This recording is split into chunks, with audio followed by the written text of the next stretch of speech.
A mom of 3 and her nephew were slaughtered by a 16-year-old in Arkansas. 24 years later, the same man went back to the scene of the crime and executed her oldest daughter. Then he drowned trying to escape the law. The truth really is stranger than fiction. You've got to hear this.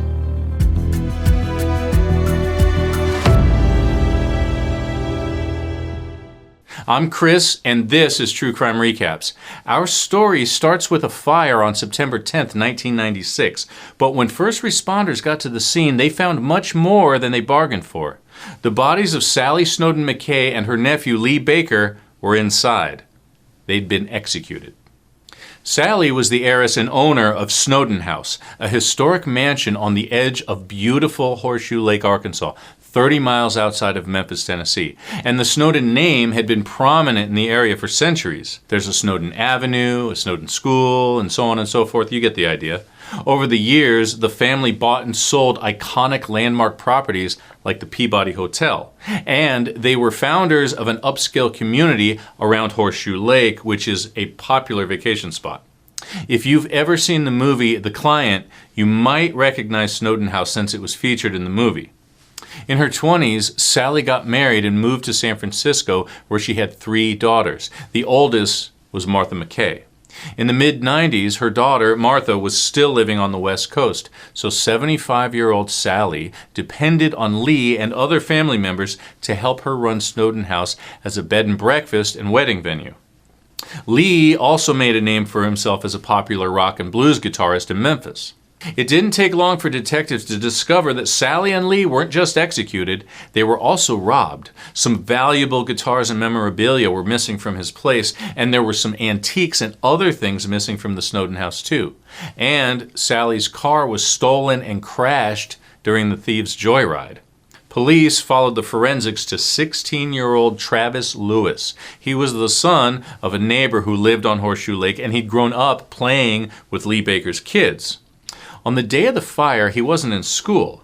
He confessed to the robberies, but said it was a friend of his who was the actual triggerman. But no evidence of anyone else was found on the scene or in Sally's car. In 1998, he pleaded guilty to robbing them, shooting them, and trying to burn the house down to destroy the evidence. He was sent away for 28 years, and the community was left reeling at the loss of Sally and Lee.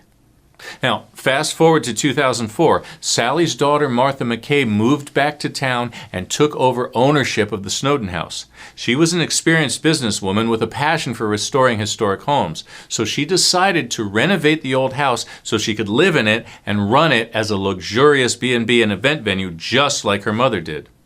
The renovations were amazing, and the house was a showpiece in the community, and Martha was just as popular. Her mother and cousin's violent end had devastated her, but she was a woman with a big heart and she didn't want to be eaten up with hatred for Travis Lewis. Instead, she chose to find a way to forgive him. She reached out to him in prison, and the two of them formed a sort of a tentative friendship, exchanging letters and talking regularly. Family and friends were against the relationship, telling her that forgiveness was all fine and good, but there was no need for her to be such a loyal supporter of his. According to an article in People, they told her it was a bad juju type of thing and she should just stay away from him. But she wouldn't even answer their concerns. Every time he came up for parole, the family was contacted and they all opposed it. All except for Martha. When Travis came up for parole in 2016, Martha said he deserved a second chance, but it was denied. In 2018, at age 37, he got another chance at freedom. And again, Martha was by his side, insisting that he'd changed and he was sorry for what he had done to her family. Her statements and forgiveness were instrumental in getting him released in 2018. She even offered him a job at Snowden House to help him get him back on his feet. His mother also worked there and had for years. For the next year or so, the relationship between them seemed like the picture-perfect example of redemption and forgiveness. But it wasn't meant to last. In March of 2020, his mother pulled Martha aside and told her Travis was going back to his old ways. She thought Martha needed to cut him loose. But as usual, Martha didn't listen. In early March 2020, she sold an antique chandelier for $10,000. She stashed the money at home until she could decide what to do with it. Unfortunately, Travis was with her when she returned with the money, and it was no coincidence that on the day he was working in the house, the cash only the two of them knew about disappeared. That was the breaking point for Martha. Everyone, including his own mother, had told her to fire him, and when the money vanished, she finally did. But she would not live to regret it. On March 25th, 2020, two deputies responded to a security alarm at the Snowden house. When they got there, they saw the back door open, and moments later, Travis jumped out of an upstairs window, ran to his car, and drove it across the massive lawn to try and escape. But it got stuck in the yard, so he ran back across the lawn and jumped into Horseshoe Lake. He never came up for air. Meanwhile, inside the house, they found a gruesome scene. Martha's body was at the top of the grand staircase, wrapped in blankets. Next to her was a cloth bag filled with valuables, and a bloody utility knife lay next to it. But where was Travis? It took a search and rescue team and sonar equipment to find his body deep in the lake.